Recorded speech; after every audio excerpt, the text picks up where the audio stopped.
Women continue to be missing out on the ongoing boom in the technology space. Statistics reveal that a paltry 23% of tech positions in South Africa are held by women, and this highlights the need for increased female representation in the technology sector. Now we ask, why is the ratio of women to men in tech roles so low, and what can be done about this? To unpack this further, we're joined by Tamu Dutuma. He is the Head of Strategy, Governance and Reporting at Absa. Tamu, good afternoon, and thank you for joining us. You know, we've gotten to a point where quotas even had to be regulated, promulgated by Parliament and hopefully implemented. Is there still a reluctance, in your view, in the technology space to appoint qualified women based on merit, and because they are perpetuating patriarchy, or for whatever reason still keeping women out of the loop? Good afternoon, Cindy, and good afternoon to your viewers. Cindy, you're right. I think there is a massive gender gap, especially in technology, that we're seeing. You know, you ask the reason why. There has been so much progress that's been done over time to curb this. But we see that, to your point, there's still a gender bias. There are initiatives that, different organizations are putting in place. But I think there is more that needs to be done, especially around partnerships, allyships, as well as, being able to come together with other, I would say, male counterparts, right, that are very key in driving this agenda. This is not an agenda that can be solved by women alone. It requires a very much deliberate effort, especially from males, to be able to come together and actually see how it is that we can come together with females and women and girls, starting from a grassroots level, right? Because we see that, there is still this sort of myth that technology roles and careers are for boys and men. And we're still seeing that even if you look at the numbers in terms of the girls that take up STEM, which is your science, technology, and mathematics and engineering subjects, as well as those that graduate with those, which then perpetuates all the way to women that are then, becoming, part of the career statistics that you just mentioned. But I mean, Tamu, we've got at least 9.2 million, if my memory serves, in terms of learners that are in the system, and at least about over 700,000 that will be writing the grade 12 examinations. So if STEM subjects are not compulsory at your basic education level, let alone at a university, how then are we able to address the issue of the gender inequality? Yeah, so it's really a grassroots level conversation as well. And this is us as Absa is one of the areas that we've looked at to actually invest in and, take very deliberate action in making sure we help create spaces, in schools that ensure that girls are encouraged to take up this, these subjects. But the myth that these subjects are only for boys, we start drilling at that core and make sure that the message lands. Cindy, we look at, I think you spoke about the 9 million, but I think if you look at actually the statistics of, females that graduate with STEM, it's about 13%, right? Of that 13%, it's about 7% that graduate as engineers. Already you can see how it perpetuates as well. But I think there's an important point we are realizing as well, to say technology, doesn't mean that you have to be a developer or a programmer or an engineer. There's so much as well that within that space, opportunities that, females can take up. There's strategy. I do strategy in technology, as you mentioned.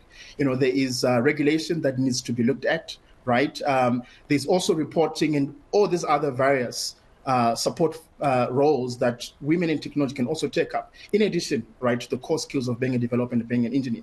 I think that message is not coming across very clearly, and this is where, part of our sort of dialogue we're having and some of the networking that we're doing at a grassroots level on campus, we're trying to also just ensure that that message is very clear and people have become very much educated around the issue. Tamu, let's go back to the regulation or your legislation, all right? There is the Information Communications Technology Charter. There is a whole department, not only of innovation technology, there is the promise of a partnership, public-private partnerships, which ought to deal with the systemic challenges that we have. That in itself, access to quality education, and not only for those that can afford private school or, a former so-called Model C school. So what is Absa doing in this space specifically in ensuring that young people have access to AI, artificial information, technology, the Internet of Things, etc., so that we're not only looking at the failures of government, but you actually bring solutions to the fore? Yeah, so this is a very important subject for us as Absa. We were ranked 36th by Forbes last year as an organization that spearheads a female-friendly working environment. This is, out of 400 global companies. But I think, to your point, there's much more to be done. We can't stop here. 36 is quite a recognition, but I think there is more that we are realizing, that it's not just about the workspace itself, but it's about, the grassroots, where we actually then need to partner as an industry.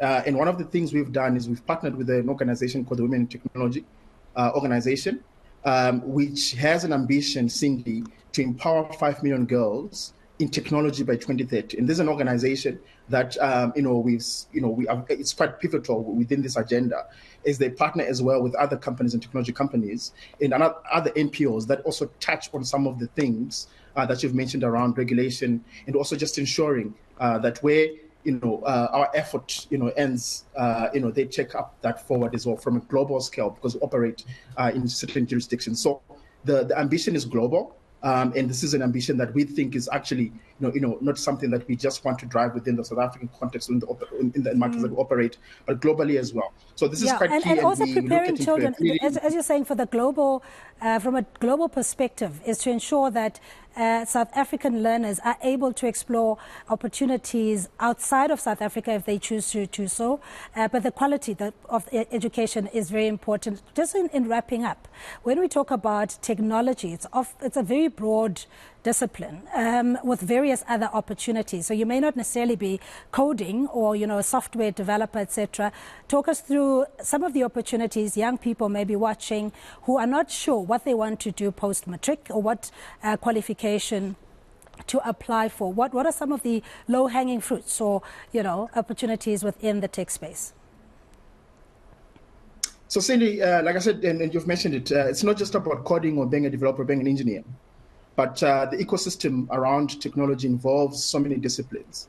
Let's look at you spoke about regulation not a moment ago, and you spoke about things like POPIA, privacy of data online. Somebody has to do the job of ensuring that data is safe online. That's a technology role. Somebody also needs to make sure that this regulation that's put together is understood by those that are making technology, is understood by those that are making the technology in terms of its impact to society. You spoke about artificial intelligence. There's a huge debate right now in terms of the ethics of it. There's work around that to be done. There's lawyers in technology, right? As we look at specifically as a bank, we compete in the market that's changing, in which technology is a huge driver. There's strategy, right, in terms of how you look at that. So I think I would just encourage girls out there to say, the world is your oyster, and technology is actually changing at a rapid pace. To not have women, diversity of thought, diversity of background, to be able to be part and parcel of decision making within this space. It has become too central to our lives for its underlying ethics to be treated cavalier. All right, we're going to leave it there. Thank you indeed for your time. Much appreciated. That is Tamu Dutuma. He is the head of strategy, governance and reporting at Absa, saying only a paltry 23% of female representation exists within the tech space, and that there are ample opportunities to explore in the sector.